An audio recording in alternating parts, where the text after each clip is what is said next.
Dzień moich 67 urodzin. Zamiast tortu i życzeń dostałam popchnięcie w lodowatą otchłań oceanu. Mój własny syn Piotr z uśmiechem na ustach zostawił mnie na pewną śmierć, z dala od brzegu.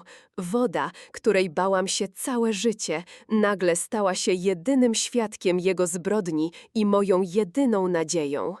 Czy matka, która z miłością wychowywała swojego syna, jest w stanie zemścić się na nim za tak okrutną zdradę? Ta historia to nie tylko opowieść o przetrwaniu, ale o bolesnej sprawiedliwości, która nadeszła z najbardziej nieoczekiwanej strony. Jeśli chcesz poznać moją historię, zostań ze mną do końca. Obiecuję, że nie pożałujesz. Wzruszającym, niemal szeptem. Pamiętam ten dzień. Słońce złociło jesienne liście w moim zadbanym ogrodzie w podwarszawskiej miejscowości. Patrzyłam na nie i myślałam, że złota jesień mojego życia nie wygląda tak, jak sobie ją wymarzyłam. W wieku 66 lat mieszkałam sama w dwupiętrowym domu, gdzie kiedyś rozbrzmiewał głos mojego męża, Ludwika, i gdzie biegał nasz jedyny syn, Piotrek. Minęło 5 lat, odkąd Ludwik zmarł na zawał serca. To stało się tak nagle. Wieczorem rozmawialiśmy o planach na weekend, a rano obudziłam się wdową. Nadal czasem łapię się na tym, że z nim rozmawiam. Opowiadam mu o swoim dniu, proszę o radę. Głupie, wiem, ale to pomaga. Po jego śmierci wielu ludzi radziło mi sprzedać dom. Mówili, że jest za duży dla samotnej kobiety w moim wieku. Ale odmówiłam. Ten dom to wszystko, co zostało mi z naszego rodzinnego życia, z dni, kiedy byliśmy razem szczęśliwi. Na szczęście Ludwik zostawił mnie w całkiem komfortowej sytuacji finansowej. Nigdy nie sądziłam, że mój praktyczny mąż, który na wszystkim oszczędzał, będzie tak przezorny w sprawach finansowych. Ubezpieczenie wypłaciło dużą sumę, a miał też akcje i inwestycje, o których nawet nie wiedziałam. Początkowo byłam zagubiona. Nigdy wcześniej nie zarządzałam takimi pieniędzmi. Piotr oferował pomoc. Zawsze uważał, że jestem bezradna, jeśli chodzi o pieniądze, ale odmówiłam. Zamiast tego zapisałam się na kurs finansowy w miejscowej uczelni i znalazłam dobrą doradczynię finansową, kobietę w moim wieku, która nie patrzyła na mnie jak na bezradną starą babcię. Przez ostatnie 5 lat moje inwestycje przyniosły całkiem niezły zwrot. Mogłam sobie pozwolić na podróże, kupowanie ładnych ubrań i remont domu. Nie jestem bogata, ale zdecydowanie nie martwię się o jutro. Jedyną rzeczą, która zaciemniała moje życie, była moja relacja z synem. Piotr rzadko mnie odwiedzał, zazwyczaj raz w miesiącu, czasem rzadziej. Nasze spotkania były napięte, jakbyśmy byli obcymi ludźmi, którzy przypadkiem siedzą przy tym samym stole. Pił kawę z termosu, odmawiając moich propozycji, odpowiadał monosylabami i zawsze spieszył się, by odejść. Nie rozumiałam, gdzie i kiedy staliśmy się takimi obcymi. Często wracałam myślami do jego dzieciństwa, próbując znaleźć moment, w którym wszystko poszło źle. Może byłam zbyt surowa, albo wręcz przeciwnie, niewystarczająco surowa. Ludwik zawsze mówił, że za dużo wymagam od chłopca. Ale czy to źle chcieć, żeby twoje dzieci dążyły do najlepszego? W ostatnich miesiącach zauważyłam dziwne zmiany w zachowaniu Piotra. Stał się jeszcze bardziej nerwowy, często sprawdzał telefon i wzdrygał się na dzwonki. 2 razy prosił mnie o pieniądze. Najpierw 2000 złotych na naprawę samochodu, potem kolejny 5000 do wypłaty. Oczywiście, dałam mu pieniądze. To mój syn. Jak mogłam odmówić? Ale coś mi mówiło, że Piotr nie mówił mi całej prawdy. Jego samochód wyglądał idealnie, kiedy przyjechał następnym razem, a jego pensja w firmie ubezpieczeniowej powinna wystarczyć, żeby nie musiał pożyczać pieniędzy od swojej matki. Pewnego dnia zapytałam go wprost: Piotr, wszystko w porządku? Masz jakieś kłopoty? Natychmiast przyjął postawę obronną. Mamo, mam 39 lat, jestem w stanie sam rozwiązywać swoje problemy. Jakie problemy? Naciskałam. Nie o to mi chodziło. Szybko się poprawił. Wszystko w porządku, tylko chwilowe trudności finansowe. Tego dnia wyszedł wcześniej niż zwykle, powołując się na jakieś spotkanie. Stałam w oknie, patrząc, jak jego srebrny sedan znika za rogiem, czując narastający niepokój. Coś działo się w życiu mojego syna, coś poważnego, a on nie chciał się tym ze mną podzielić. Ale czyż nie po to są matki, żeby pomagać, gdy ich dzieci mają kłopoty, nawet jeśli te dzieci mają po 40? Dzwoniłam do niego prawie codziennie po tej rozmowie, ale albo nie odbierał, albo dawał mi krótkie odpowiedzi i obietnice oddzwonienia później, czego nigdy nie robił. Zaczęłam martwić się jeszcze bardziej. Potem, około tydzień przed moimi urodzinami, stało się coś niezwykłego. Piotr zadzwonił do mnie sam, po raz pierwszy od dawna. Mamo, jego głos brzmiał niezwykle radośnie. Chcę ci dać specjalny prezent urodzinowy. Byłam tak zaskoczona, że nie wiedziałam, jak odpowiedzieć. Prezent? Zapytałam. Nie musisz. Tak, muszę, przerwał mi. Zawsze mówiłaś, że chcesz zobaczyć ocean z łodzi. Pamiętasz? Rzeczywiście, wspomniałam o tym kiedyś, ale było dziwne, że on o tym pamiętał. Piotr zazwyczaj nie zwracał uwagi na moje marzenia i pragnienia. Wynająłem jacht, kontynuował. Jest mały, ale wygodny. Popłyniemy na morze na cały dzień. Co ty na to? Zastanawiałam się. Myśl o byciu na środku oceanu zawsze mnie przerażała. Całe życie bałam się głębokiej wody. Nie umiałam pływać i wpadałam w panik nawet na basenie. Ale Piotrze, w końcu udało mi się powiedzieć, wiesz, że boję się wody. Zawsze tak było.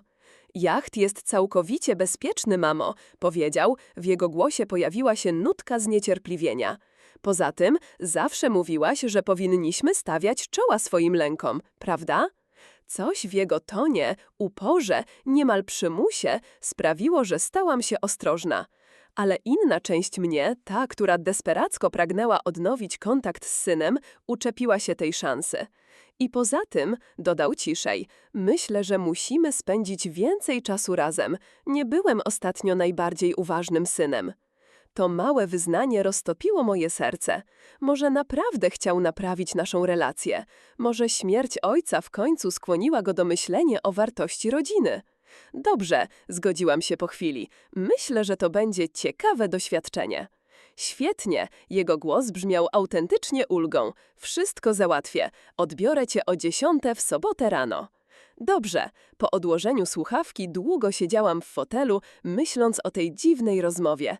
Z jednej strony nagła uwaga syna rozgrzała moje serce, z drugiej strony coś w jego propozycji mnie zaalarmowało.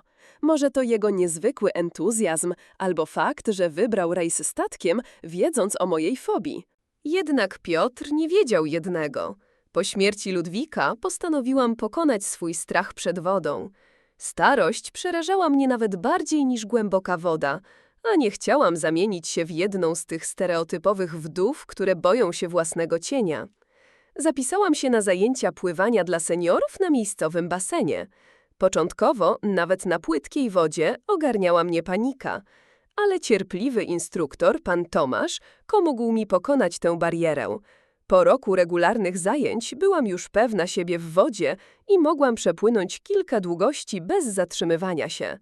Nigdy nie powiedziałam o tym Piotrowi. Nie, żeby to była jakaś wielka tajemnica, ale nigdy nie było powodu.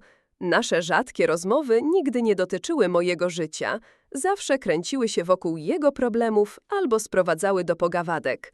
Teraz, wspominając jego ofertę, zastanawiałam się, czy powinnam mu powiedzieć o moich pływackich osiągnięciach, ale jakaś intuicja, a może to była paranoja starej kobiety, kazała mi milczeć. Z jakiegoś powodu wydawało mi się ważne, żeby nadal uważał mnie za bezradną w wodzie. Napiętym, pełnym obaw głosem prawie nie spałam. Cierpiałam na niejasne lęki i pytania bez odpowiedzi. Dlaczego Piotr miałby wynajmować drogi jacht, skoro nie miał wystarczająco pieniędzy na naprawę samochodu? Dlaczego teraz postanowił naprawić naszą relację? I co stało za jego nerwowością i dziwnymi telefonami? Przeszukałam pamięć, przypominając sobie nasze ostatnie spotkania, próbując znaleźć jakieś wskazówki, znaki, które mogłam przegapić. Przypomniałam sobie, jak około miesiąc temu 2 mężczyzn w drogim samochodzie przyjechało do mojego domu. Pytali o Piotra, a kiedy powiedziałam, że tu nie mieszka, jeden z nich, wysoki, mężczyzna o ciężkim spojrzeniu, powiedział coś w stylu: powiedz mu, że czas się kończy. Wtedy uznałam, że to koledzy, Ale teraz ten epizod nabrał nowego znaczenia. Rankiem starannie przygotowałam się na jego przyjazd. Założyłam moją najlepszą sukienkę, niebieską z białymi wykończeniami, którą Ludwik zawsze lubił, ułożyłam włosy i nałożyłam lekki makijaż. Jeśli to naprawdę była szansa na naprawienie mojej relacji z synem, chciałam wyglądać jak najlepiej. Przygotowałam lekkie śniadanie, sałatkę owocową i świeże rogaliki z piekarni za rogiem i nakryłam stół na tarasie. Chciałam stworzyć swobodną atmosferę, może porozmawiać z synem przed podróżą. Ale kiedy Piotr przyjechał, natychmiast mnie poganiał. Mamo, musimy już jechać, żeby zdążyć na jacht. Zjesz tam, na pokładzie będą przekąski. Zauważyłam, że wyglądał na wyczerpanego, z ciemnymi kręgami pod oczami, jakby nie spał całą noc. Ręce lekko mu drżały, gdy brał moją torbę. Wszystko w porządku, kochanie? Zapytałam, przyglądając mu się uważnie. Oczywiście, uśmiechnął się napięto. Po prostu jestem trochę zdenerwowany. Chcę, żeby wszystko poszło idealnie. Zanim wsiadłam do samochodu, odwróciłam się i spojrzałam na swój dom. Ogarnęło mnie dziwne uczucie, jakbym widziała go po raz ostatni, ale odrzuciłam tę myśl. Stajesz się podejrzliwą starą kobietą, Beatrycze, powiedziałam sobie. W drodze do przystani Piotr był niezwykle rozmowny, opowiadając mi o jachcie, trasie i pogodzie. Słuchałam z przymrużeniem oka, obserwując jego dłonie na kierownicy. Lekko drżały. Jego telefon zadzwonił 2 razy i za każdym razem odrzucał połączenie, nerwowo zerkając na ekran. Ważne rozmowy? Zapytałam po drugim razie. Nie, tylko koledzy, zbył mnie. Jestem dziś cały twój, mamo, bez pracy. Ale nie wierzyłam mu. Coś poważnego działo się w życiu mojego syna i było to jakoś związane z naszym dzisiejszym wyjściem. Czułam to każdą komórką ciała, tą intuicją, którą matki rozwijają i która rzadko zawodzi. Cokolwiek się wydarzy, pomyślałam, patrząc na profil syna. Muszę być gotowa, muszę być silna dla niego, dla nas obojga. Woda zawsze mnie przerażała. Odkąd pamiętam, miałam irracjonalny lęk przed głębią, przed tym, co kryje się pod ciemną powierzchnią jeziora czy morza. Jako dziecko, kiedy rodzice zabierali mnie na plażę, nigdy nie wchodziłam głębiej niż po kolana. Siedziałam na brzegu, budowałam zamki z piasku i z lękiem obserwowałam, jak inne dzieci beztrosko pluskają się w falach. Ludwik wiedział o mojej fobii i nigdy nie nalegał na wycieczki łodzią czy wakacje na plaży. Jeździliśmy w góry, do historycznych miast, czasem nad jeziora, ale ja zawsze zostawałam na brzegu, podczas gdy on sam pływał. Kiedyś, na początku naszego małżeństwa, próbował nauczyć mnie pływać. Beatrycze, powiedział, stojąc w wodzie po pas i wyciągając do mnie rękę, potrzymam cię, nie utoniesz, obiecuję. Zrobiłam kilka kroków w jego stronę, czując, jak serce bije mi w piersi. A potem przyszła fala. Mała, ale wystarczająca, żeby mnie spanikować, zacząć się dusić i w końcu uciec z powrotem na brzeg, drżąc i płacząc. Potem Ludwik nigdy więcej nie oferował, że nauczy mnie pływać. Kiedy urodził się Piotr, bałam się nawet kąpać go w wanience dla niemowląt. Ludwik śmiał się z moich lęków, ale zawsze był przy mnie w tych chwilach. Później, gdy mój syn był starszy, to jego ojciec nauczył go pływać. Patrzyłam z brzegu, jak pluskali się w wodzie, jak Ludwik cierpliwie pokazywał mu, jak poruszać rękami i nogami i jak Piotr stopniowo zaczynał pływać sam. Popatrz, mamo, krzyknął, szczęśliwy i dumny, pływam! A ja uśmiechnęłam się i pomachałam mu, ukrywając swój strach za ciemnymi okularami przeciwsłonecznymi. Piotr szybko nauczył się pływać i od tamtej pory kochał wodę. Jako nastolatek nawet dołączył do szkolnej drużyny pływackiej. Nie był najbardziej utalentowanym sportowcem, ale wystarczająco dobrym, żeby rywalizować. Mój strach przed wodą stał się rodzinnym żartem. Mama nawet do wanny wchodzi z ostrożnością, śmiał się Piotr. I mieli rację. Naprawdę wolałam prysznic i starałam się nie napełniać wanny więcej niż do 1/3. A potem Ludwik zmarł i moje życie się zmieniło. Przez pierwsze kilka miesięcy istniałam we mgle, mechanicznie wykonując codzienne czynności, porządkując jego rzeczy, zajmując się pogrzebem i papierami. Piotr często przyjeżdżał w tamtych dniach, pomagając i wspierając mnie.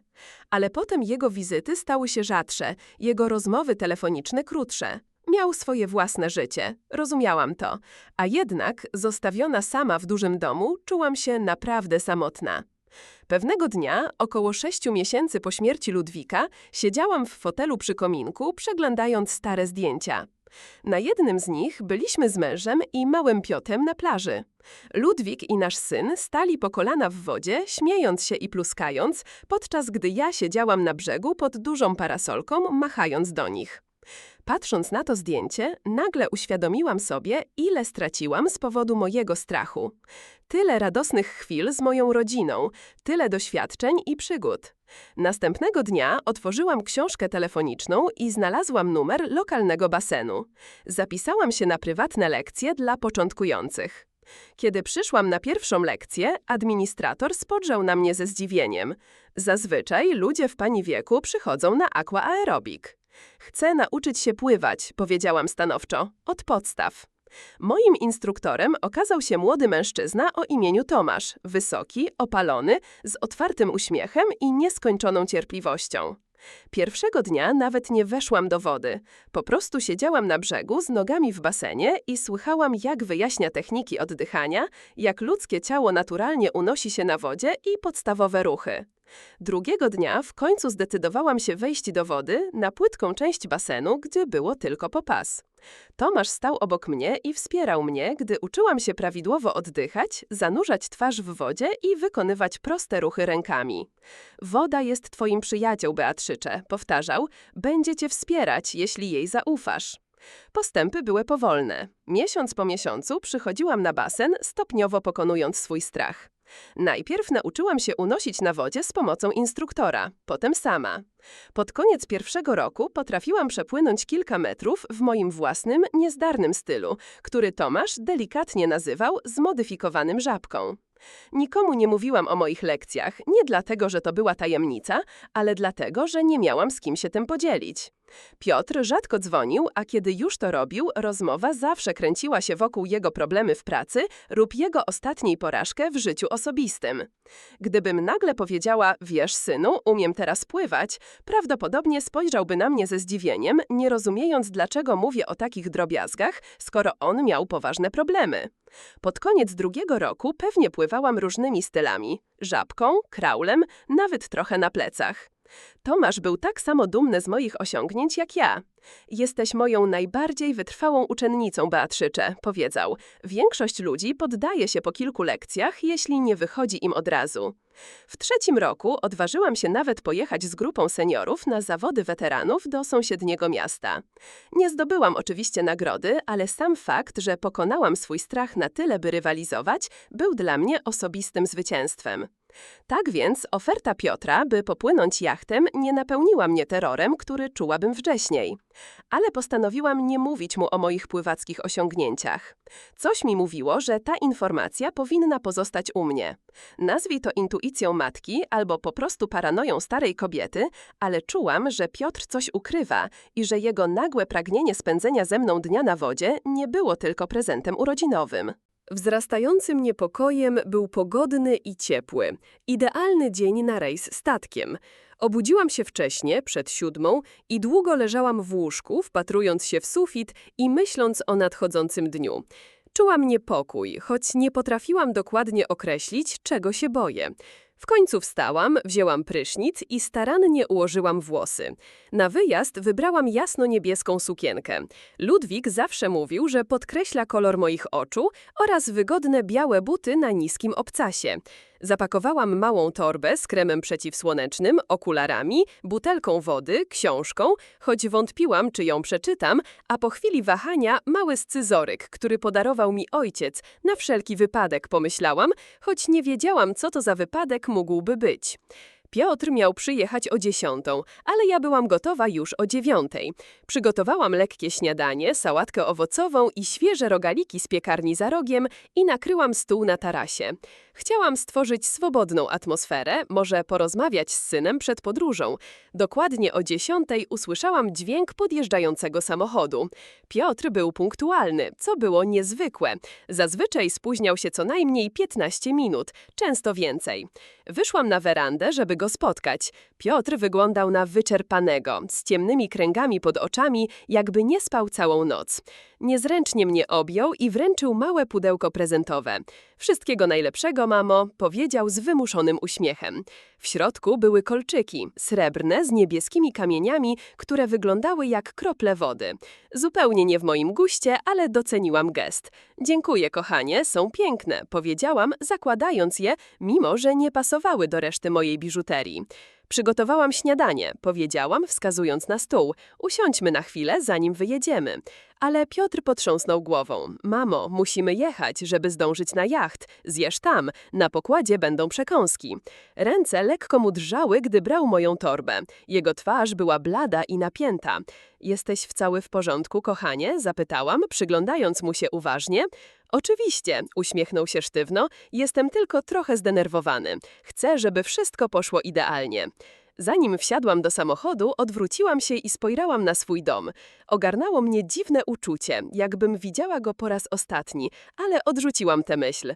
Stajesz się podejrzliwą starą kobietą, Beatrycze, powiedziałam sobie. W drodze do przystani Piotr był niezwykle rozmowny, opowiadając mi o jachcie, trasie i wspaniałej pogodzie, która nas czekała. Ale jego głos brzmiał nienaturalnie, jakby czytał z przygotowanego scenariusza. Jego oczy ciągle przesuwały się z drogi na lusterko wsteczne, jakby sprawdzał, czy ktoś nas nie śledzi. Jego telefon zadzwonił 2 razy i za każdym razem odrzucał połączenie, nawet nie patrząc na ekran.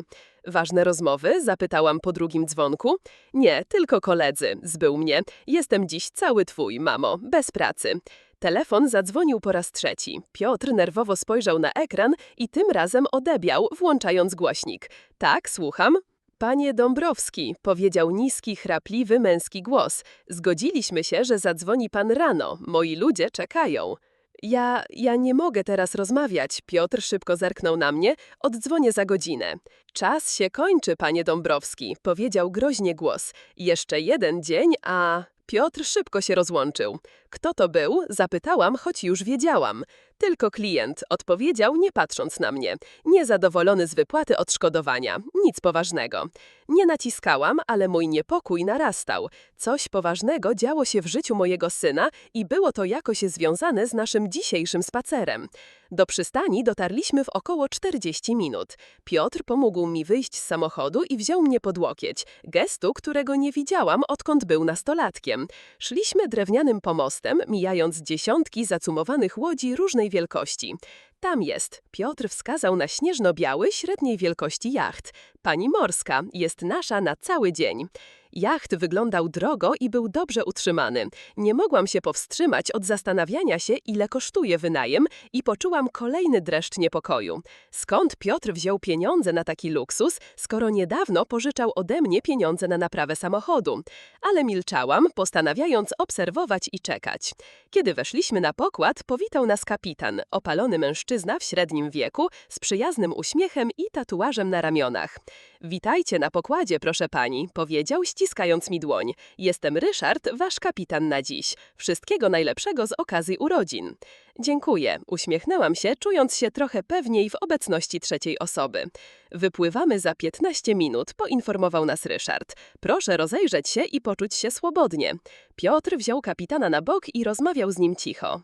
Nie słyszałam ich rozmowy, ale widziałam, jak Ryszard kiwa głową i prosi o wyjaśnienia. Potem Piotr wrócił do mnie z wymuszonym uśmiechem. Chodź, pokażę ci jacht, zaproponował. Poprowadził mnie przez jednostkę, pokazując kajutę, małą, ale elegancką kuchnię i przestronny pokład z wygodnymi leżakami. Wszystko wyglądało jak z filmu o bogatych i sławnych.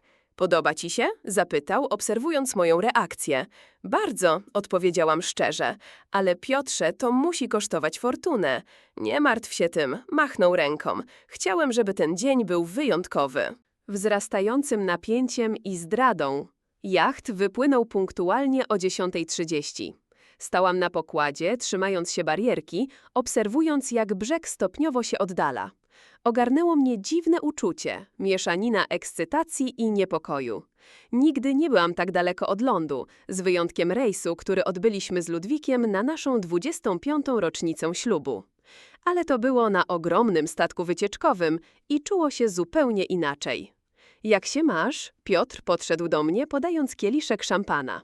Dobrze, powiedziałam, biorąc kieliszek. To imponujące. Stuknęliśmy się kieliszkami i wzięłam łyk. Szampan był doskonały, wytrawny, z lekkimi nutami owocowymi. Za twoje urodziny, mamo, powiedział Piotr, i za nowy początek dla nas obojga. Spojrzałam na niego uważniej. Coś dziwnego było w jego oczach, determinacja, której nie rozumiałam. Co masz na myśli? Zapytałam. Zawahał się przez sekundę. Po prostu nie byliśmy zbyt blisko przez ostatnie kilka lat. Chcę to zmienić.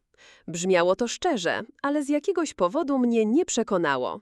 Całe życie byłam uważnym słuchaczem, niezbędną cechą dla matki i żony. A teraz słyszałam fałsz w jego głosie. Pierwsze kilka godzin spaceru minęło stosunkowo spokojnie. Pogoda była idealna. Bezchmurne niebo, lekki wiatr, żadnych oznak burzy. Siedzieliśmy na pokładzie, rozmawiając o błahych sprawach. O pogodzie, moich sąsiadach, najnowszych filmach, które widzieliśmy. Piotr starał się być uważny, ale widziałam, że jego myśli były gdzie indziej. Ciągle zerkał na zegarek, jakby czekał na konkretną godzinę i nieustannie sprawdzał telefon, mimo że sygnał na morzu był słaby. Ryszard zaproponował nam lekki obiad z owocami morza, sałatkami, świeżym chlebem i białym winem. Wszystko było pyszne, ale ledwo czułam smak. Byłam zbyt niespokojna. Coś mi mówiło, że ta podróż nie skończy się tak spokojnie, jak się zaczęła. Około 14:00 kapitan ogłosił, że osiągnęliśmy najdalszy punkt naszej trasy i teraz będziemy stopniowo wracać do brzegu. Zauważyłam, jak Piotr spiął się na te słowa. Ryszardzie, powiedział, myślałem, że zostaniemy z dala od brzegu jeszcze przez kilka godzin. Słońce jest w zenicie, to idealny czas na pływanie. Oczywiście, panie Dąbrowski, odpowiedział kapitan z lekkim zaskoczeniem. Jak sobie życzysz? Obserwowałam tę wymianę zdań z narastającym niepokojem. Piotr nigdy nie przepadał za żeglowaniem po otwartym morzu. Jako dziecko i nastolatek wolał baseny, kontrolowane środowisko, bez prądów i niespodzianek. Co sprawiło, że nagle zapragnął przedłużyć nasz pobyt z dala od brzegu? Piotrze, postanowiłam być bezpośrednia. Co się dzieje? Masz jakieś kłopoty? Co cię skłania do takich myśli? Spiął się. Telefony, które ignorujesz, pieniądze, które pożyczasz, a teraz ten drogi jacht. To nie w twoim stylu. Mamo, proszę, westchnął zirytowany. Nie psuj chwili. Po prostu chciałem zrobić coś miłego dla ciebie. Postanowiłam nie naciskać, przynajmniej na razie. Był piękny dzień. Morze było spokojne, a jacht delikatnie kołysał się na falach. Może naprawdę to wszystko sobie wyobraziłam. Może mój syn po prostu postanowił naprawić naszą relację, a ja psułam wszystko swoją podejrzeliwością. Oparłam się na miękkim leżaku i zamknęłam oczy, odwracając twarz do słońca. Dźwięk fal uderzających o burtę jachtu i wiatr szeleszczący w olinowaniu były tak kojące. Przez chwilę pozwoliłam sobie zapomnieć o zmartwieniach i po prostu cieszyć się chwilą. Piotr siedział obok mnie, przeglądając magazyn, ale widziałam, że nie czytał. Jego wzrok nie przesuwał się po stronie, ale był utkwiony gdzieś w dali. Raz nawet nie zauważył, że odwrócił stronę do góry nogami. O czym myślisz? Zapytałam. Wzdrygnął się, jakbym wyrwała go z głębokich myśli. Nic szczególnego, odpowiedział szybko. Tylko praca. Nigdy nie mówisz o swojej pracy, zauważyłam. Co dokładnie robisz w firmie ubezpieczeniowej? Oceniam ryzyka, wzruszył ramionami. To nudne, naprawdę. Dużo papierowskiej roboty, dużo liczb. Dobrze ci płacą? Szybko na mnie zerknął. Wystarczająco. Dlaczego pytasz? Po prostu jestem ciekawa, jak możesz sobie pozwolić na wynajem takiego jachtu, skoro niedawno pożyczyłeś ode mnie pieniądze na naprawę samochodu. Piotr zmarszczył brwi. Mamo, mówiłem ci, żebyś się tym nie martwiła. Wziąłem kredyt, żeby zorganizować ten dzień. Kredyt? Nie ukrywałam sceptycyzmu. Na jeden dzień na jachcie? Tak, odwrócił wzrok. Chciałem, żeby wszystko było idealnie. Wiedziałam, że kłamie, ale postanowiłam nie naciskać. Coś mi mówiło, że teraz nie jest czas na konfrontację. Zamiast tego zmieniłam temat. Opowiedz mi o kapitanie, jak go znalazłeś? Przez agencję, Piotr odpowiedział, wyraźnie zadowolony ze zmiany tematu. Polecili go jako doświadczonego żeglarza. Wydaje się miłym facetem. Tak, jest. Piotr zerknął w stronę kabiny, gdzie był Ryszard. Chciałabyś jeszcze szampana? Pokręciłam głową. Nie, dziękuję. Wzrastającym napięciem i zdradą.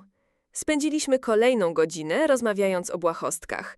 Piotr stopniowo się rozluźniał, a ja zaczęłam mieć nadzieję, że moje obawy były bezpodstawne. Może naprawdę po prostu chciał zrobić coś miłego dla mnie na moje urodziny. Może te dziwne telefony i jego nerwowość nie miały nic wspólnego z naszym wyjściem. Ale gdy słońce zaczęło chylić się ku horyzontowi, a brzeg dawno zniknął z oczu, telefon Piotra zadzwonił ponownie. Tym razem nie zignorował go, ale odszedł na bok, żeby odebrać. Nie słyszałam rozmowy, ale widziałam, jak jego plecy się napinają, a ręka nerwowo przeczesuje włosy. Kiedy wrócił, jego twarz była blada, a w jego oczach pojawił się wyraz, którego nigdy wcześniej nie widziałam u mojego syna. Mieszanina rozpaczy i determinacji, która przeraziła mnie bardziej niż cokolwiek wcześniej. Kiedy wrócił z rozmowy telefonicznej, Piotr nie wyglądał tylko na zmartwionego, był przerażony. Ręce lekko mu drżały, gdy usiadł obok mnie na pokładzie, jego oczy niespokojnie skanowały horyzont, jakby szukał czegoś lub kogoś. Wszystko w porządku? Zapytałam. Tak, tylko sprawa z pracy, powiedział, unikając mojego spojrzenia. Wiedziałam, że kłamie. W moich 67 latach nauczyłam się rozpoznawać, kiedy ludzie nie mówią prawdy, zwłaszcza jeśli to był mój własny syn. Piotr nigdy nie był dobry w ukrywaniu emocji, nawet jako dziecko, kiedy próbował kłamać o rozbitym wazonie czy niedokończonej pracy domowej. Jego błądzące oczy i nawyk bawienia się kołnierzykiem koszuli zdradzały go. Teraz robił to samo. Jego palce nerwowo szarpały kołnierzyk polo, jego oczy błądziły po pokładzie, unikając mojego spojrzenia. Słońce zachodziło, malując niebo i wodę w odcieniach pomarańczy i purpury. Brzeg dawno zniknął z widoku. Byliśmy sami na środku oceanu. Tylko jacht, kapitan Ryszard, mój syn i ja. W innej sytuacji nazwałabym to piękną chwilą. Idealny zachód słońca, lekki wiatr, delikatne kołysanie łodzi na falach. Ale teraz piękno natury tylko podkreślało niepokój, który ogarnął mnie od początku tej dziwnej podróży. Piotrze, postanowiłam być bezpośrednia. Cokolwiek się wydarzy, mogę pomóc. Jestem twoją matką. Coś zmieniło się w jego wyrazie, jakby maska spadła, odsłaniając rozpacz i gniew. Pomóc? Zakpił. Tak, myślę, że możesz pomóc, mamo. Masz pieniądze, prawda? Wystarczająco dużo pieniędzy, które trzymasz dla siebie, zamiast pomagać własnemu synowi. Cofnęłam się, zaskoczona jego nagłą wrogością. Dałam ci pieniądze, kiedy o nie prosiłeś, przypomniałam mu. Jeśli potrzebujesz więcej, po prostu powiedz mi na co. Na co? Zaśmiał się, ale w jego śmiechu nie było radości. Jaka to różnica? Czy nie wystarcza, że jestem twoim synem? Piotrze, co się dzieje? Masz długi? Masz jakieś kłopoty? Nie odpowiedział, po prostu wpatrywał się we mnie z wyrazem, którego nie mogłam odczytać. Widziałam walkę w jego oczach, jakby coś ludzkiego w nim nadal opierało się ciemności, która go ogarnęła. Naszą rozmowę przerwał kapitan Ryszard, który pojawił się na pokładzie. Wszystko w porządku? Zapytał, zerkając na mnie i na Piotra. Tak, wszystko w porządku. Mój syn szybko odpowiedział, zmuszając się do uśmiechu. Po prostu rozmawiamy o sprawach rodzinnych. Za 30 minut zaczniemy wracać do brzegu, ogłosił kapitan. Wieczorem pogoda może się pogorszyć. Dziękuję, Ryszardzie. Uśmiechnęłam się wdzięcznie, czując dziwne poczucie ulgi, że nasz czas na otwartym morzu dobiega końca. Kiedy kapitan odszedł, Piotr odwrócił się do mnie. Jego twarz była odległa, jakby podjął trudną decyzję. Mamo, powiedział cicho, potrzebuję pieniędzy. Dużo pieniędzy, natychmiast. Ile? Zapytałam, starając się zachować spokój. 50 000 złotych. Nie mogłam ukryć zdziwienia. 50 000? Piotrze, co się dzieje? Masz jakieś kłopoty? To nieważne, powiedział, odwracając wzrok. Po prostu powiedz mi, czy możesz mi dać te pieniądze dzisiaj. Dzisiaj? Nie, oczywiście, że nie. Pokręciłam głową. Nawet gdybym miała takie pieniądze w gotówce, jesteśmy teraz na środku oceanu. Ale Piotrze, proszę, wyjaśnij, co się dzieje. Dlaczego potrzebujesz tak dużo pieniędzy tak pilnie? Przeczesał dłonią włosy, gest rozpaczy, który znałam od dziecka. Ja jestem winien pewnym ludziom. Oni nie są typem, który czeka. Miałem czas do dzisiejszego wieczora. Masz na myśli przestępców? Poczułam, jak serce mi się ściska ze strachu. Piotrze, dlaczego nie powiedziałeś mi wcześniej? Moglibyśmy zadzwonić na policję. Policja? Uśmiechnął się krzywo. Mamo, ty żyjesz w swoim własnym świecie. Ci ludzie, oni mają wszędzie kontakty, a jeśli im dziś nie zapłacę, to... Nie dokończył zdania, ale nie musiałam, żeby zrozumieć. Widziałam wystarczająco filmów i czytałam wystarczająco wiadomości kryminalnych, by pojąć, co się dzieje. Czy to z powodu hazardu? Zapytałam cicho. Skinął głową, nie patrząc na mnie. Myślałem, że uda mi się to odzyskać. Zawsze tak myślisz. Jeszcze jeden zachód, a odzyskasz wszystko, co straciłeś. Ale to pułapka. Piotrze, wzięłam go za rękę. Przejdziemy przez to razem. Pomogę ci. Kiedy wrócimy na brzeg, skontaktuję się z bankiem. Sprzedamy niektóre moje inwestycje. Nie ma czasu. Odrzucił moją rękę. Oni czekają na mnie dzisiaj. Dziś wieczorem albo... W tym momencie jego telefon zadzwonił ponownie. Spojrzał na ekran i zrobił się jeszcze bledszy. Muszę odebrać, powiedział i odszedł na dok. Nie słyszałam rozmowy, ale widziałam, jak Piotr z każdą sekundą opada coraz niżej, jakby przygnieciony niewidzialnym ciężarem.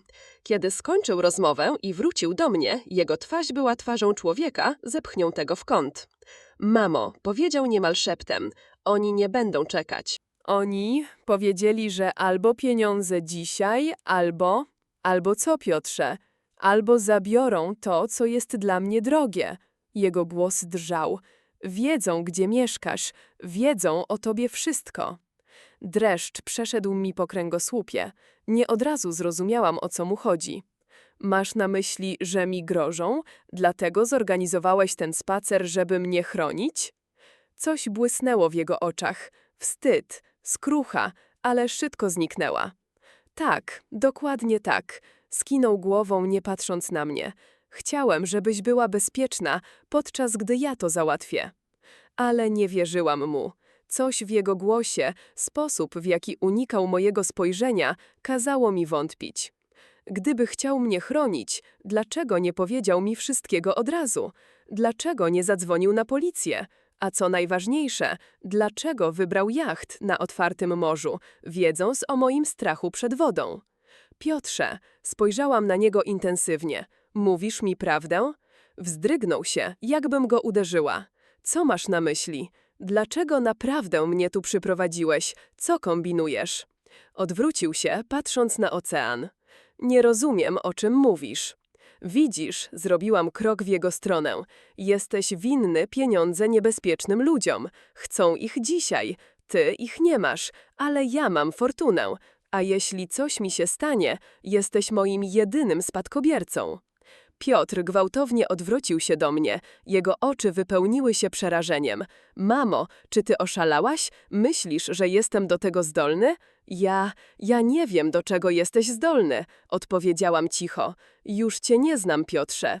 Wpatrywał się we mnie przez kilka sekund, potem jego twarz się zmieniła. Maska zsunęła się i zobaczyłam mężczyznę, którego nie rozpoznawałam. Zimnego, wyrachowanego, zepchniętego w kąt. Zawsze jesteś zbyt spostrzegawcza, mamo, powiedział z gorzkim uśmiechem. Mój analityczny umysł odziedziczyłem po tobie. Szkoda, że nie odziedziczyłem twojej roztropności finansowej. Piotrze, cofnęłam się o krok, czując, jak strach mnie paraliżuje. Cokolwiek planujesz, możemy znaleźć inne wyjście. Pomogę ci z długami. Jest za późno. Pokręcił głową. Dałem im słowo. Jeśli im dziś wieczorem nie przyniosę pieniędzy, to mnie zabiją. Ale jeśli coś ci się stanie, dostanę twój spadek. Ubezpieczenie, dom, inwestycje, to wystarczy, żeby spłacić długi i zacząć nowe życie. Piotrze, serce biło mi tak mocno, że czułam, jakbym miało wyskoczyć mi z piersi. Nie zrobisz tego, nie możesz. Nie chciałem tego, łzy błyszczały w jego oczach. Naprawdę nie chciałem, ale nie mam wyboru. Zabiją mnie, jeśli nie spłacę długu. Są inne sposoby. Starałam się mówić spokojnie, choć w środku drżałam ze strachu. Możemy iść na policję, do ABW. Są programy ochrony świadków. Nie ma czasu, niemal krzyknął. Nie rozumiesz, z kim mam do czynienia. Ci ludzie, oni się nie bawią. Już mi pokazali, co dzieje się z tymi, którzy nie płacą. Poczułam fizyczne mdłości na myśl, że mój własny syn, którego wychowałam i kochałam całym sercem, teraz uważał moją śmierć za rozwiązanie swoich problemów. Co zamierzasz zrobić? Zapytałam, próbując zyskać na czasie. Kapitan Ryszard, czy on wie o twoim planie? Ryszard nic nie wie. Piotr zerknął w stronę sterówki. Myśli, że po prostu cieszymy się spokojnym rejsem, ale niedługo będzie ciemno i... Nie dokończył zdania, ale nie musiałam, żeby zrozumieć. Plan był prosty. Wypchnąć mnie za burtą po zmroku, kiedy nikt nie zobaczy. Nie umiem pływać, tak myślał. Najbliższy ląd był dziesiątki kilometrów stąd, a rekiny były częste w tych wodach. Idealny wypadek. Pogrążona w żałobie, starsza kobieta, niedawno owdowiała, przypadkowo wypada za burtę podczas rejsu. Piotrze, spróbowałam ostatni raz do niego dotrzeć. Pomyśl, co robisz. Jestem twoją matką. Dałam ci życie. Przez chwilę coś błysnęło w jego oczach. Skrucha, wątpliwość, ale szybko zniknęła. Przepraszam, mamo, powiedział cicho, ale to nie tylko kwestia długu. Zawsze mnie kontrolowałaś, zawsze myślałaś, że wiesz lepiej. Nawet teraz, kiedy jestem dorosłym mężczyzną, traktujesz mnie jak dziecko. To nieprawda, pokręciłam głową. Chciałam tylko tego, co najlepsze dla ciebie. Nie, jego głos stwardniał. Chciałaś, żebym żył tak, jak ty uważałaś za słuszne. Nigdy nie akceptowałaś moich decyzji, moich wyborów, zawsze mnie krytykowałaś, zawsze byłaś niezadowolona. Chciałam się spierać, powiedzieć, że to niesprawiedliwe, że zawsze go wspierałam, ale słowo utknęło mi w gardle. Może miał rację w czymś, może naprawdę byłam zbyt wymagająca, zbyt kontrolująca. Ale czy to był powód do tego, co zamierzał zrobić? Gdy próbowałam znaleźć słowa, Piotr nagle złapał mnie za ramiona i popchnął w stronę burty jachtu. Straciłam równowagę i złapałam się barierki. Piotrze, co ty robisz?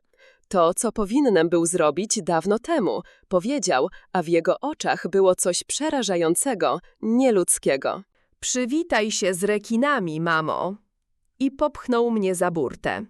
Upadek był natychmiastowy. W sekundę znalazłam się w wodzie. Zimny szok, potem panika, gdy poszłam na dno. Instynktownie zaczęłam wiosłować rękami i nogami, tak jak uczył mnie Tomasz. Woda jest twoim przyjacielem, powtarzałam w myślach jego słowa.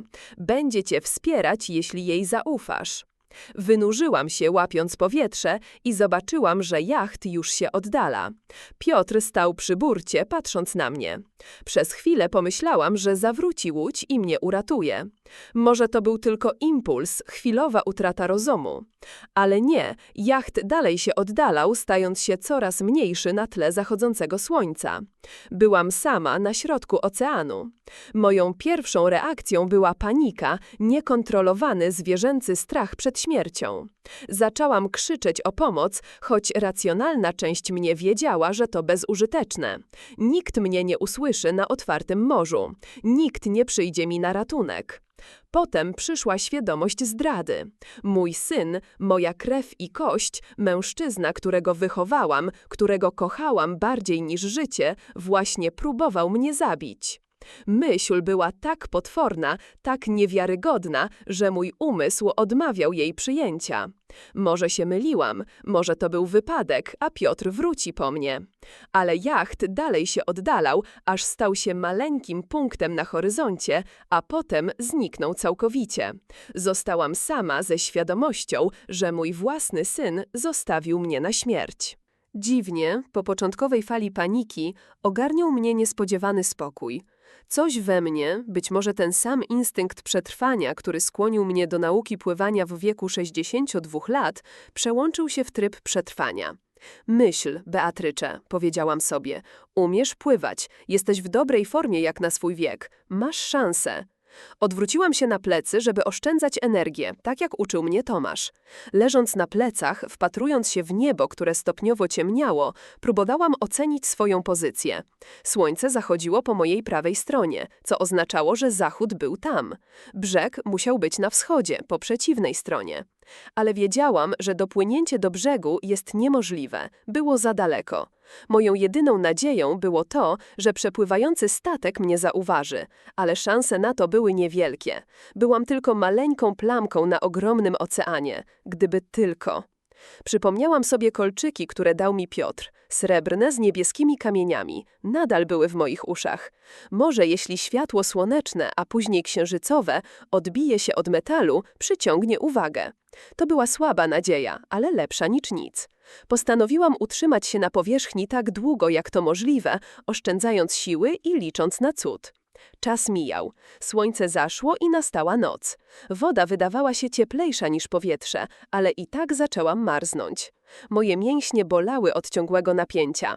Starała się utrzymać na powierzchni, okresowo zmieniając pozycję na plecach, potem żabką, potem po prostu pionowo, poruszając rękami i nogami jak najmniej, żeby utrzymać się na powierzchni. Gwiazdy nad moją głową były jasne i nieskończone, piękny widok, gdyby nie okoliczności.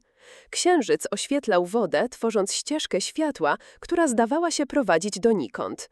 Myślałam o Ludwiku, o naszym wspólnym życiu, o tym, jak marzyliśmy o starości, otoczeni wnukami.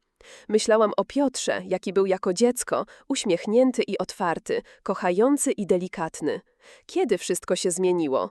Co zrobiłam źle jako matka, że mój syn wyrósł na kogoś zdolnego do czegoś takiego?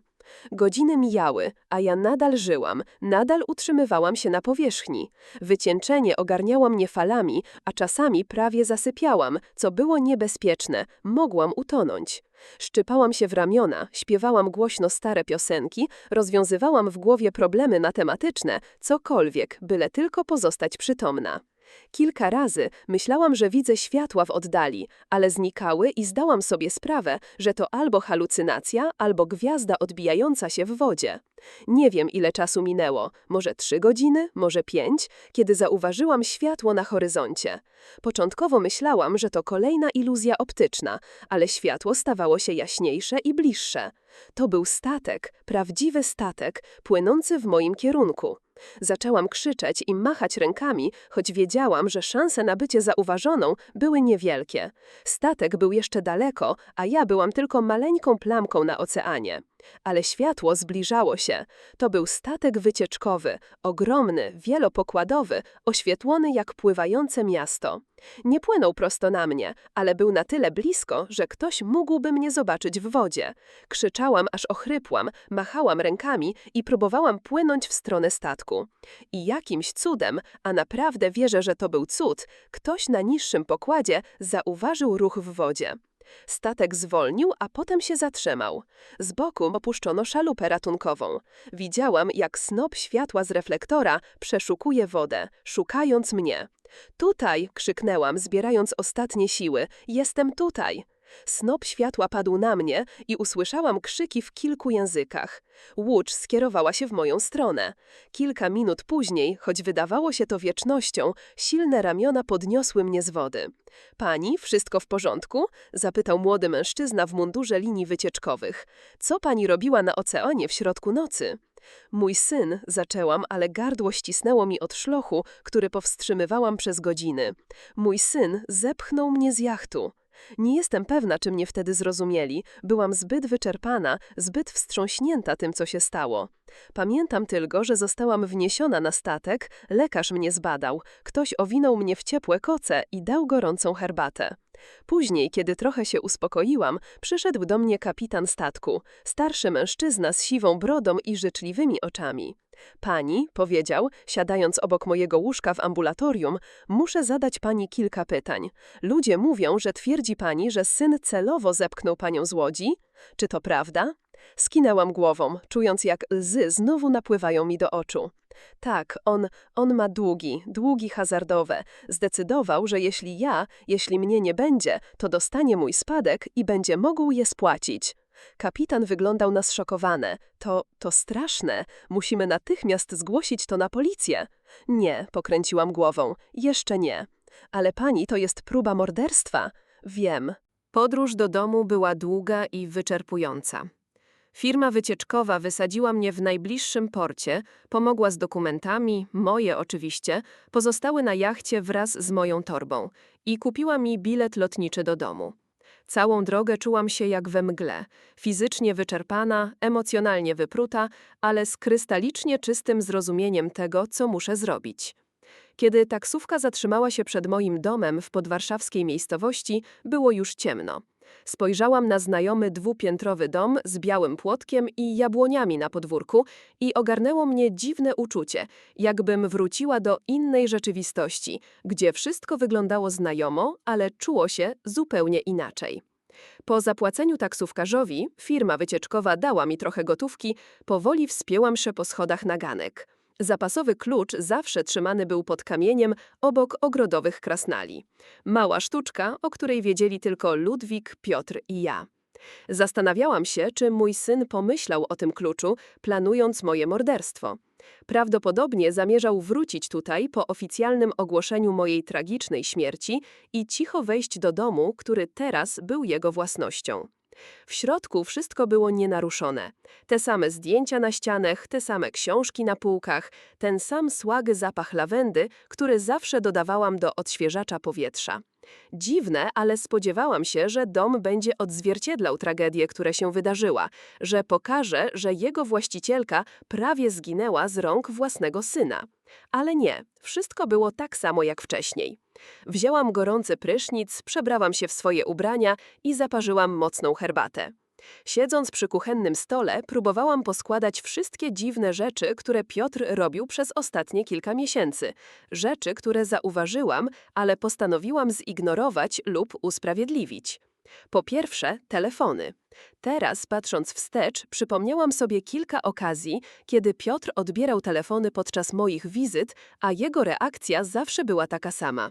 Napięcie, szybkie spojrzenie na ekran, czasem odrzucenie połączenia, czasem krótka rozmowa cichym głosem, po której stawał się rozkojarzony i nerwowy. Kiedyś, około 2 miesiące przed incydentem na jachcie, przypadkowo usłyszałam część takiej rozmowy. Piotr myślał, że jestem w ogrodzie, ale wróciłam do domu po nożyczki ogrodowe i usłyszałam, jak mówi. Wiem, że muszę. Nie mogę teraz. Daj mi jeszcze tydzień. Dostanę pieniądze. Proszę, bez gróźb. Kiedy weszłam do pokoju, gwałtownie zakończył rozmowę i udawał, że wszystko jest w porządku. Nie pytałam go o to wtedy. Uznałam, że to jakiś problem w pracy. Może trudny klient albo niezadowolony szef. Potem byli ci dziwni goście. 2 mężczyzn w drogim samochodzie, którzy przyszli do mojego domu około miesiąc temu.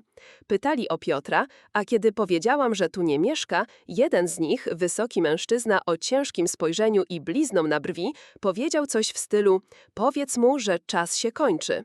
Wtedy uznałam, że to koledzy, być może zaniepokojeni terminem. Teraz wszystko wydawało się złowrodzie. I oczywiście były jego prośby o pieniądze. Najpierw 2000 złotych na naprawę samochodu, potem kolejne 5 do wypłaty. Dałam mu pieniądze bez zadawania pytań, w końcu to mój syn. Ale kiedy złoży się to wszystko w całość, nerwowe telefony, dziwne goście, nagłe trudności finansowe, obraz stał się jasny. Piotr miał długi, najprawdopodobniej z powodu hazardu. Nie wiedziałam, że mój syn gra w hazardę. Nigdy nie wykazywał interesowania hazardem, gdy był młodszy, ale najwyraźniej wiele się zmieniło, odkąd dorósł i oddalił się ode mnie. Może zaczęło się od niewinnej zabawy, pokera z przyjaciółmi w weekendy, obstawiania zakładów sportowych, a potem wymknął się spod kontroli, jak to często bywa. Wyobrażałam sobie, jak traci coraz więcej, pożyczając pieniądze od coraz bardziej podejrzanych typów, jego długi rosną, a groźby stają się poważniejsze. Musiał być zdesperowany, żeby podjąć taki krok, zabić własną matkę dla jej spadku. Myśl była nadal nie do zniesienia. Kochałam mojego syna mimo naszej skomplikowanej relacji. Kochałam tego małego chłopca, któremu czytałam bajki na dobranoc, którego uczyłam jeździć na rowerze, którego pocieszałam, gdy miał złamane serce. Jak ten chłopiec mógł zamienić się w mężczyznę zdolnego do zepchnięcia własnej matki do oceanu i zostawienia jej na śmierć? Ale nie mogłam pozwolić sobie na rozpamiętywanie tych bolesnych myśli.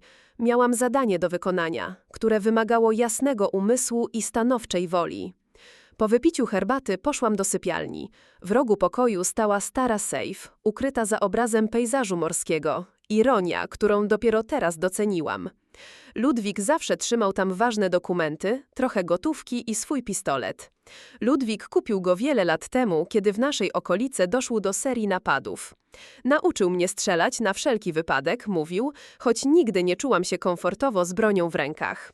Po jego śmierci myślałam o pozbyciu się pistoletu, ale jakoś nigdy do tego nie doszło. Teraz cieszyłam się, że go mam. Otworzyłam sejf, wpisałam kod, który nie zmienił się od 20 lat i wyjęłam pistolet. Czarny, ciężki, złowieszczy w swej prostocie. Obok niego było pudełko z amunicją. Załadowałam pistolet, tak jak uczył mnie Ludwik, i schowałam go do torebki. Potem wyjęłam zapasowy klucz do mieszkania Piotra. Mój syn dał mi go kilka lat temu, kiedy wprowadził się do swojego obecnego domu, na wypadek, gdybym chciała podlać jego kwiaty, gdy go nie ma, albo gdyby coś mu się stało i musiałam wejść do środka. Nigdy nie użyłam klucza bez jego wiedzy. Szanowałam jego prywatność. Ale teraz wszystko się zmieniło. Zadzwoniłam po taksówkę i pojechałam do domu Piotra. Mieszkał w nowoczesnym apartamentowcu około 20 minut jazdy od mojego domu. Po drodze myślałam o tym, co mu powiem, kiedy wróci. Jak będę się czuła, patrząc w oczy mężczyzny, który próbował mnie zabić. Czy naprawdę będę w stanie wycelować w niego broń, jeśli będę musiała? Nie znałam odpowiedzi na te pytania. Wiedziałam tylko, że muszę spotkać się z nim twarzą w twarz i uświadomić mu, co zrobił. A potem, cokolwiek się wydarzy, wydarzy się. Apartament Piotra był cichy o tej porze wieczoru. Weszłam bez przeszkód do holu. Ochroniarz drzemał za biurkiem i nawet mnie nie zauważył. Wzięłam windę na 6. piętro i podeszłam do drzwi z numerem 622. Serce mi waliło. Ręce lekko mi drżały, gdy wkładałam klucz do zamka, ale byłam zdeterminowana. Mieszkanie Piotra było puste, tak jak się spodziewałam. Prawdopodobnie nadal pracował nad swoim alibi, być może jadł obiad w restauracji, gdzie mógł zostać zapamiętany, albo z przyjaciółmi, którzy mogliby potwierdzić, że był z nimi przez cały dzień. Co powie, gdy zostanie zgłoszone moje zaginięcie? Czy będzie grał rolę pogrążonego w żałobie syna? Czy dołączy do poszukiwań? Czy uroni krokodyle łzy dla kamer? Włączyłam światło i rozejrzałam się. Mieszkanie Piotra było typowym kawalerskim lokum. Minimalistyczne meble, duży telewizor, kilka trofeów sportowych na półkach, przypomnienie jego osiągnięć pływackich z liceum i kilka zdjęć. Jedno z nich było zdjęciem rodzinnym, zrobionym, gdy Piotr miał około 10 lat.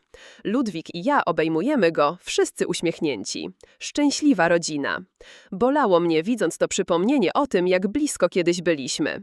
Ale nie przyszłam tu, żeby wspominać. Miałam cel. Zaczęłam metodycznie przeszukiwać mieszkanie w poszukiwaniu dowodów jego uzależnienia od hazardu i długów.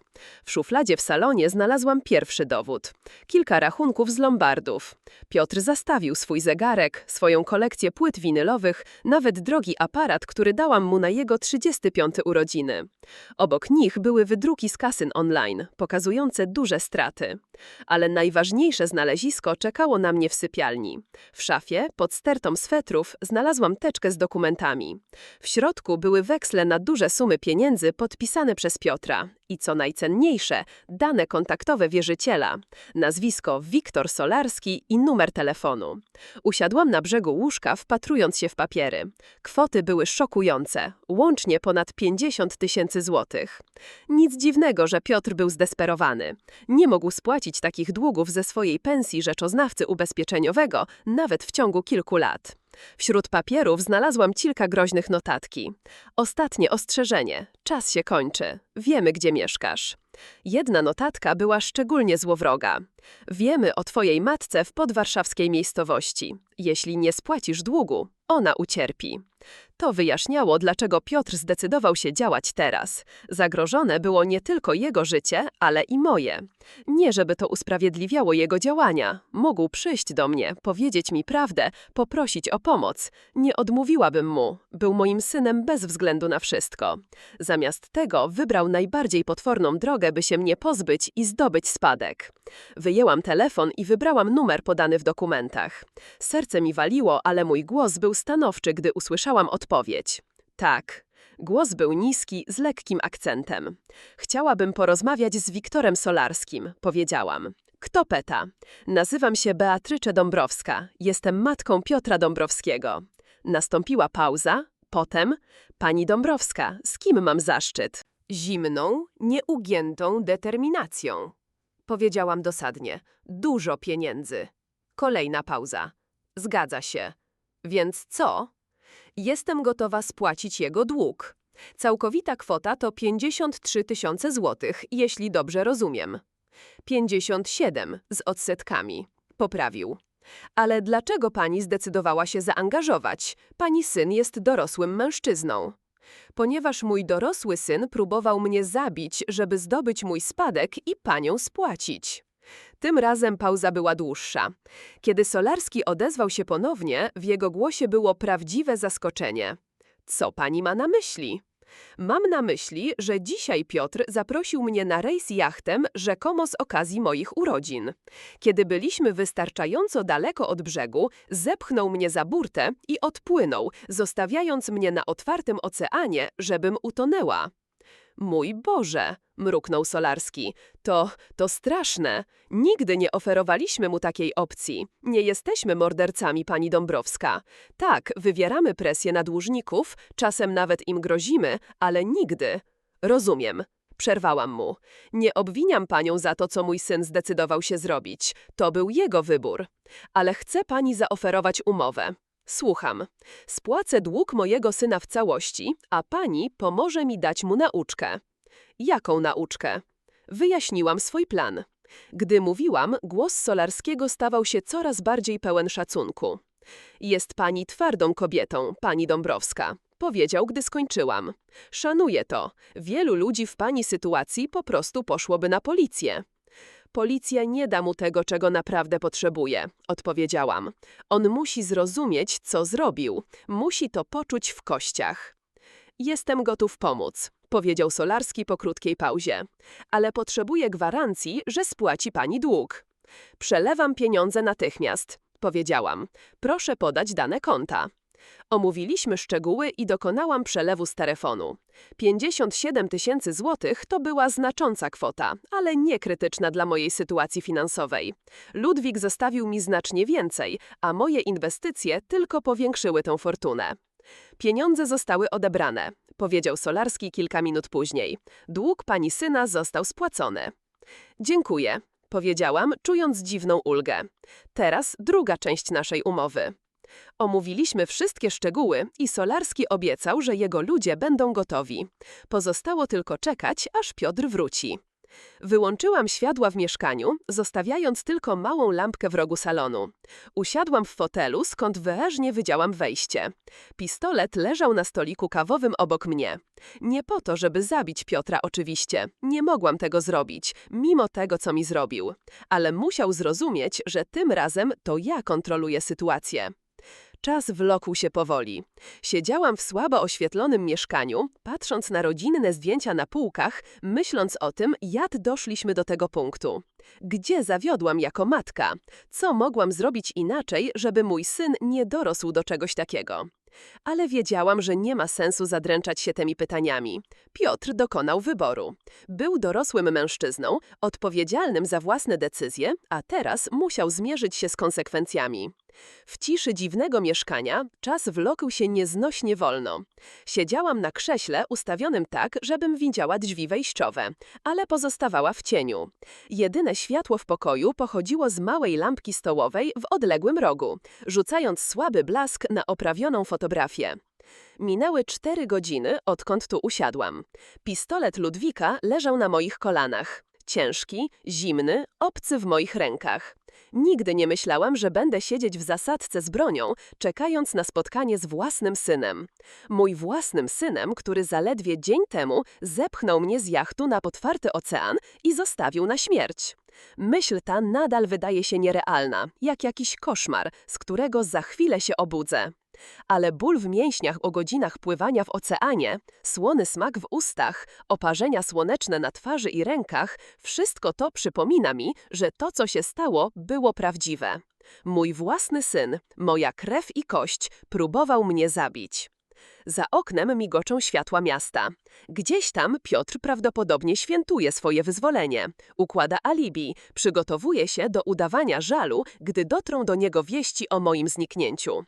Zastanawiam się, jak wyobrażał sobie dalszy rozwój historii. Kapitan Ryszard zgłosi wypadek. Starsza kobieta wypadła za burtę podczas spaceru. Poszukiwania bezskuteczne. Piotr przyjmie kondolencje z tragicznym wyrazem twarzy. Być może nawet zorganizuje poszukiwania ciała. A potem, gdy zostanę oficjalnie uznana za zmarłą, oddziedziczy dom, ubezpieczenia, oszczędności, wszystko, za co był gotowy przekroczyć linię. Moje myśli przerywa dźwięk windy na korytarzu. Cichy szmer drzwi, potem kroki. Pewne, spokojne kroki mężczyzny, który nie ma powodu się spieszyć ani bać. Kroki zbliżają się do mieszkania i czuję, jak serce zaczyna mi bić szybciej. Chwytam za rękojeść pistoletu. Sprawdzam, czy bezpiecznik jest wyłączony, tak jak uczył mnie Ludwik wiele lat temu. Nie zamierzam strzelać do mojego syna, ale on musi zrozumieć, że tym razem to ja kontroluję sytuację. Klucz obraca się w zamku. Drzwi otwierają się, wpuszczając pasmo światła z korytarza. Sylwetka Piotra pojawia się w pasmie światła. Wygląda na zrelaksowanego, nawet beztroskiego. Wchodzi do mieszkania, zamyka za sobą drzwi i pstryto włącznikiem światła na korytarzu. Obserwuje, jak zdejmuje kurtkę, wiesza ją na haczyku przy drzwiach i zdejmuje buty. To wszystko normalne, codzienne czynności mężczyzny wracającego do domu po długim dniu, a nie czynności mężczyzny, który właśnie próbował zabić własną matkę. Piotr wchodzi do salonu, nadal mnie nie zauważając w cieniu. Nuci coś pod nosem i to w końcu wyrywa mnie z odrętwienia. Nuci po tym, co właśnie zrobił. Dobrze minął dzień, Piotrze? Pytam spokojnie. Reakcja jest natychmiastowa i oszałamiająca. Piotr krzyczy, odskakuje i potyka się o stolik kawowy. Jego twarz staje się śmiertelnie blada w słabym świetle lampki stołowej. Jego oczy rozszerzają się z przerażenia i niedowierzania. Mamo, jego głos drży. Ale jak? Nie możesz żyć? Dokończę za niego, wstając z krzesła z pistoletem w ręku. Rozczarowany robi kolejny krok w tył, potyka się o kanapę i pada na nią. Jego usta otwierają się i zamykają jak u ryby wyrzuconej na brzeg. W innej sytuacji mogłoby to wyglądać komicznie, ale nie jestem w nastroju do śmiechu. Ja nie rozumiem. W końcu udaje mu się powiedzieć. Jak przeżyłaś? Uciekłaś? Znalazłaś mnie? Powoli podchodzę do niego, trzymając pistolet wycelowany w jego pierś. Mam coś dla ciebie, Piotrze. Jego wzrok pada na pistolet i w jego oczach pojawia się prawdziwe przerażanie. Mamo, proszę. Podnosi ręce w obronnym geście. Mogę wszystko wyjaśnić. Naprawdę? Zatrzymuje się kilka kroków od niego. Wyjaśnij mi proszę, jak możesz wyjaśnić zepchnięcie swojej matki z jachtu na otwarty ocean i zostawienie jej na śmierć. Ja nie zrobiłem. Jąka się, potem nagle zmienia taktykę. To był wypadek, nie chciałem. Poślizgnęłaś się, a ja spanikowałem. Nie kłam mi. Moja ręka trzymająca pistolet drży z wściekłości. Nie waż się teraz kłamać mi, Piotrze. Słyszałam twoje wyznanie na jachcie. Wiem o twoich długach, twoich wierzycielach, groźbach. Znalazłam wszystkie dokumenty, wszystkie notatki, wszystkie dowody. Milknie, pokonany przez dowody. Jego ramiona opadają, twarz wykrzywia się w grymasie rozpaczy i wstydu. Nie chciałem tego, mówi cicho. Naprawdę nie chciałem, ale grozili, że mnie zabiją, jeśli nie spłacę długu. Nie miałem wyboru. Zawsze jest wybór, odpowiadam stanowczo. Mogłeś przyjść do mnie, powiedzieć mi prawdę, poprosić o pomoc. Nie odmówiłabym ci. Jestem moim synem, bez względu na wszystko. Nie zrozumiałabyś, potrząsa głową. Wyzywałabyś mnie od nieodpowiedzialnych. Jak powinienem był wiedzieć lepiej? Jak rozczarowany byłbym mną mój ojciec? Może, zgadzam się, ale czy to powód, żeby mnie zabić? Nie odpowiada. Po prostu wpatruje się w podłogę, unikając mojego spojrzenia. W tym momencie nie wydaje mi się 39-letnim mężczyzną, ale małym chłopcem przyłapanym na kradzieży ciasteczka ze słoika. Tylko że to nie są ciasteczka, to moje życie. Wstań, rozkazuje, wykonując gest pistoletem. Wychodzimy. Dokąd? Wygląda na przestraszonego. Na jacht, odpowiadam z ponurym uśmiechem.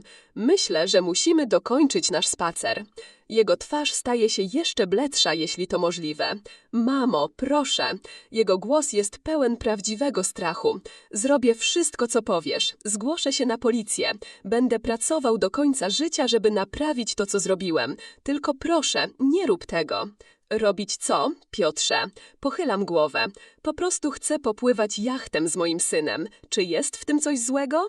Rozumie, oczywiście, rozumie, co planuje.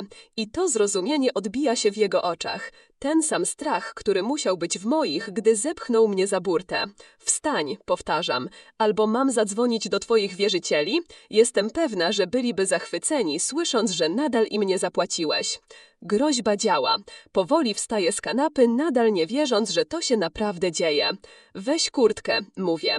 Na wodzie robi się zimno w nocy. Posłusznie zakłada kurtkę, którą właśnie zdjął. Wskazuje pistoletem na drzwi, a on idzie w ich stronę jak lunatyk, szurając stopami po podłodze. Zjeżdżamy windą i wychodzimy bocznymi drzwiami, żeby uniknąć konsjerża. Na zewnątrz czeka samochód z przyciemnianymi szybami. Jeden z samochodów wysłanych przez Wiktora Solarskiego. Za kierownicą siedzi krzepki mężczyzna o kamiennej twarzy. Kiwa mi głową i otwiera tylne drzwi. Wsiadaj, rozkazuje Piotrowi, a on posłusznie wspina się do samochodu. Zimną, nieugiętą determinacją, wpatrując się w okno z wyrazem skazania na twarzy. Ja też milczę, zbierając myśli przed tym, co ma się wydarzyć. Kierowca nie mówi ani słowa, koncentrując się na jeździe przez nocne ulice. Kiedy docieramy do przystani, jacht już tam czeka. Nie pani morska, na której płynęliśmy w ciągu dnia, ale inna, mniejsza, ale równie elegancka. Na pokładzie stoi mężczyzna, wysoki, o ciężkim spojrzeniu i blizną na brwi. Rozpoznaję go jako jednego z mężczyzn, którzy przyszli do mojego domu, pytając o Piotra. Panie Dąbrowski, kiwa głową, gdy wchodzimy na pokład. Dobrze pana znowu widzieć. Piotr patrzy na niego z przerażeniem, potem odwraca się do mnie. Mamo, co się dzieje? Co oni tu robią? Och, nie przedstawiłam cię prawidłowo, mówię z fałszywą uprzejmością. Piotrze, to pan Solarski, twój wierzyciel. Panie Solarski, to mój syn, który zdecydował, że lepiej mnie zabić, niż poprosić o pomoc. Solarski patrzy na Piotra z nieskrywaną pogardą. Wie pan, panie Dąbrowski, mówi powoli, widziałem w swojej karierze wielu dłużników. Niektórzy płakali, niektórzy grozili, niektórzy próbowali uciekać. Ale jest pan pierwszym, który zdecydował się zabić własną matkę dla pieniędzy. Piotr opuszcza głowę, nie mogąc spojrzeć nikomu w oczy. Odbijamy, rozkazuje Solarski, a dwóch jego ludzi zaczyna przygotowywać jacht do wypłynięcia. Piotr i ja pozostajemy na pokładzie. Ja nadal trzymam pistolet, choć zdaję sobie sprawę, że teraz nie jest potrzebny. Solarski i jego ludzie nie pozwolą mojemu synowi nigdzie uciec. Jacht opuszcza dok i powoli wypływa z przystani na otwarte morze. Noc jest jasna i gwieździsta, prawie taka sama, jaką spędziłam w wodzie, walcząc o życie. Zastanawiam się, czy Piotr będzie walczył tak desperacko jak ja. Kiedy brzeg jest za nami, Solarski podchodzi do nas. Wystarczająco daleko, mówi. Nikt nas tu nie zobaczy ani nie usłyszy. Piotr zaczyna drżeć. Jego oczy rozszerzają się z paniki. Mamo, proszę, błaga, nie rób tego. Jestem twoim synem. Tak, zgadzam się spokojnie. Jesteś moim synem. I właśnie dlatego to, co zrobiłeś, jest tak niewybaczalne. Podchodzę blisko niego i patrzę mu w oczy. Te same oczy, które kiedyś błyszczały miłością i zaufaniem, gdy był dzieckiem. Wiesz, co jest najgorsze, Piotrze? To nie to, że próbowałeś mnie zabić. To, że nie poprosiłeś o pomoc, kiedy mogłeś. Dałam ci pieniądze, gdybyś tylko przyszedł do mnie i szczerze powiedział, co się stało. Ja bałem się, jego głos drży. Bałem się, że będziesz rozczarowana, że odmówisz i dlatego zdecydowałem, że łatwiej będzie się mnie pozbyć. Potrząsam głową. Cóż, rozmawiałam z panem Solarskim i mam dla ciebie wiadomość. Zatrzymuję się, ciesząc się z wyrazu przerażenia i nadziei na jego twarzy. Spłaciłam twój dług. W końcu mówię. Całe 57 000 złotych z odsetkami. Nic nie jesteś panu Solarskiemu winien. Ulga na jego twarzy zastępuje się dezorientacją. Więc dlaczego tu jesteśmy? Uśmiecham się, ale to nie jest życzliwy uśmiech. Ponieważ taka była umowa. Ja płacę dług, a pan Solarski pomaga mi dać ci nauczkę. Kiwam głową do Solarskiego, a on i jeden z jego ludzi łapią go za ramiona. Mamo, krzyczy, próbując się wyrwać. Co ty robisz? To, co muszę, odpowiadam, patrząc, jak ciągną go w stronę burty jachtu. Pan Solarski zgodził się odebrać cię za około 6 godzin, może. Nie, Piotr szarpie się w ich uścisku, ale trzymają go mocno. Nie możesz, nie umiem tak długo pływać. Patrzę na niego ze zdziwieniem. Naprawdę? Ja umiałam. 67 lat, Piotrze. Mam 67 lat i zostałam w wodzie, aż uratował mnie przepływający statek wycieczkowy. Myślę, że 39-letni mężczyzna, który brał lekcje pływania w szkole, ma większe szanse niż ja. Patrzy na mnie z rozpaczą i zrozumieniem. Zrozumieniem, że naprawdę zamierzam to zrobić, że żadne błagania nie pomogą. Ostatnie słowa? Pyta Solarski, trzymając Piotra za ramię. Mój syn patrzy na mnie i przez chwilę widzę coś w jego oczach. Skruchę? Żal? Strach? Mamo, mówi cicho. Przepraszam, nie chciałem, pogubiłem się. Wiem, odpowiadam, czując się dziwnie spokojna. I wybaczam ci, Piotrze, ale to nie znaczy, że nie będziesz musiał odpowiedzieć za to, co zrobiłeś. Podchodzę bliżej i patrzę mu w oczy ostatni raz. Przywitaj się z rekinami, mówię, powtarzając jego słowa i kiwam głową do Solarskiego. Zepchnęli go za burtę. Był plusk, krzyk, a Piotr znalazł się w wodzie, szarpiąc się, krzycząc, błagając, żeby go wyciągnąć. Ale jacht już się oddala, zostawiając go samego w ciemnej wodzie. Tak, jak on zostawił mnie. Jest pani pewna, że chce to pani zrobić? Pyta Solarski, stojąc obok mnie przy burcie łodzi. Patrzę na oddalającą się postać w wodzie. Mój syn, moje jedyne dziecko. Mężczyzna, który był gotów mnie zabić dla pieniędzy. Tak, odpowiadam stanowczo. On musi zrozumieć, jak się czułam. Musi doświadczyć tego samego strachu, tej samej rozpaczy, tej samej walki o życie. Wrócimy po niego, Solarski przypomina mi. Za 6 godzin, tak jak pani powiedziała. Wiem, kiwam głową. I on też wie. Ale te 6 godzin zmienią go na zawsze, tak jak zmieniły mnie. Stoimy na pokładzie, obserwując, jak postać mojego syna staje się coraz mniejsza, aż jest ledwo widocznym punktem na ciemnej powierzchni wody. Jego krzyki dawno ucichły, albo dlatego, że zdaje sobie sprawę, że to bezużyteczne, albo dlatego, że oszczędza siły na długie pływanie. Jest pani twardą kobietą, pani Dąbrowska, mówi Solarski z nutką szacunku w głosie. Nie, potrząsam głową. Jestem tylko matką, która chce nauczyć swojego syna najważniejszej lekcji w jego życiu. Jacht wraca do brzegu, zostawiając Piotra samego w oceanie. 6 godzin to długi czas, gdy jest się samemu w wodzie, walcząc ze zmęczeniem, zimnem i strachem. Ale wierzę, że wytrzyma, tak jak ja. I może, kiedy wrócimy po niego, będzie inną osobą, osobą, która rozumie konsekwencje swoich działań. Patrząc w gwiazdy nade mną, myślę o dziwnym obrocie, jaki przyjęło moje życie.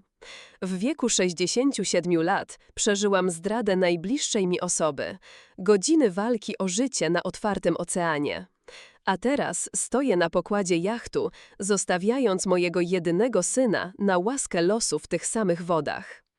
Czy to, co zrobiłam, było słuszne? Nie wiem, ale nie żałuję. Piotr dokonał wyboru, gdy zdecydował, że moje życie jest warte mniej niż jego długi. Teraz nadszedł czas, aby nauczył się, że każdy wybór ma konsekwencje i czasami te konsekwencje wracają do ciebie jak fala, którą sam stworzyłeś.